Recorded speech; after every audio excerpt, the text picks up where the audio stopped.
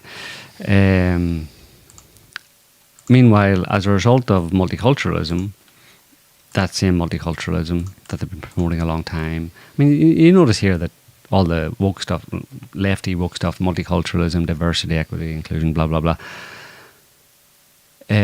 tolerance, and all that kind of stuff for the other is it all serves this purpose of mass migration, right? You have to prepare the population psychologically and ideologically and culturally in order to receive it. So you browbeat them into being more... Accept. Don't ever discriminate. Right, Accept right. everything. You browbeat them into that. And then in order to make the country more multicultural, you have stuff like this, like the Church of England doing... apparently, bizarrely, doing stuff like this.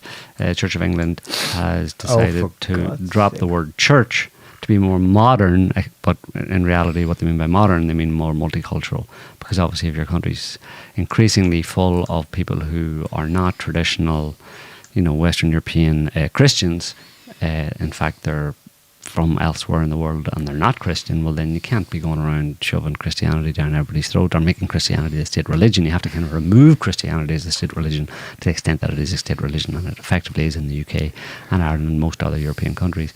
You have to cut that out because, well...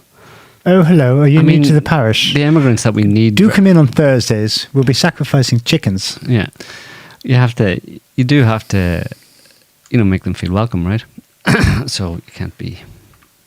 You have to service the immigrants because it services the economy, and the ordinary English people don't understand this. They're just too stupid to understand that you need to destroy your culture because you'll be economically better off when we destroy our culture, because we have to destroy our culture to make the country more accommodating for or more appealing for the migrants from elsewhere who are coming in, who will keep the economy on the up and up.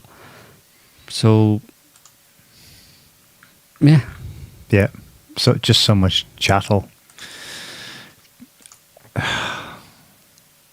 Yeah. That's it. You've only got 5 minutes left, Neil. 5 minutes, okay. Did you know that you can, in fact, we're on YouTube here, but I think it's safe now. You can, in fact, be vaccine injured. Oh, yeah? At least that's what the Telegraph told me this week. Yeah. Ye YouTube censors. Astonishing. I love how this just percolates. Oh, yeah. We know. We've had thousands of cases and we're buying their silence one by one. British Telegraph, 17th August. Thousands seek compensation after COVID vaccines left them disabled. Payments have been awarded for conditions including stroke, heart attack, blood clots. They can't. Never. But you said, oh, whatever. That was before. Inflammation of the spinal cord and facial paralysis.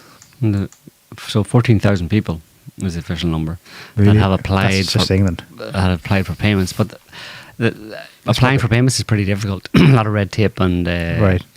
Obviously you can't sue any of the. You've got to be really injured. You can't sue any of the vaccine companies. They get an out. They got an out from the get go where they can't be sued by anyone. So this is a government scheme basically. So, and it's difficult to navigate. So the 14,000 people who actually got through it are probably only a small percentage of the actual number of people who probably were vaccine injured, maybe less severely, and it doesn't account for all the people who died. If you're dead, you can't claim money. Yeah, sorry. and that it was ascribed to something other than the vaccine. You know what I mean? No one questioned it. That's probably a bulk of the deaths. And then you also have people who've died as a result of the mothballing or the shutting down of the National Health Service. and the cancers, lack of cancer screening that led to a lot of cancers and a lot of cancer deaths because they weren't checked in time. Also heart conditions, not checked in time, and people have died as a result of that. And they're not put down as vaccine injured, obviously. It's an indirect, that's collateral damage from the the hysteria, the hysterical lockdowns. That because this was the plague of the Justinian plague, supposedly. So, Are we about to go through all this shit again with monkeypox? no, monkeypox isn't. I heard That's just a Tedros condition. say, Yeah, he It's told just- me that's just a conditioning thing, but that's just to keep people in mind that this could happen again anytime. just like don't forget about COVID. Don't forget about pandemics, like because we might need to have another one in the future. So this is just like your interim reminder: pandemics, viruses spreading around. That kind. Remember COVID, basically. COVID. Remember COVID. Yeah. That's what monkeypox is about. Because in Nothenburger, it's just a thing that is seen mostly, almost exclusively amongst gay people. So, because they do the monkey dance most often. Doing the monkey dance. They do the monkey dance with too many other monkeys. So, well, I'm sorry, that's just the facts of the matter. I'm not saying all of them, but the ones that the ones that contracted, that's the result. Anyway, yeah. Yeah. That's all I got. Is that all you got? Okay. Did I have my t-shirt? You missed. Yeah. Lovely. I wonder what people around here think of that. They probably have no idea what it means. Yeah. I won't say anything. Sorry, you had to watch it to see it. Yeah. Do you want to hear a potassium joke? Oh, I've always wanted one of those, yeah. Okay. All right, and on that note, we're going to leave it there for this week, folks. Thanks for listening, watching. Hope you enjoyed the show. We'll be back next week with another one on whatever's been going on in between now and then. So until then, have a good week. Thanks for Take watching. it Bye, easy. y'all. Bye. Can't stop the signal now.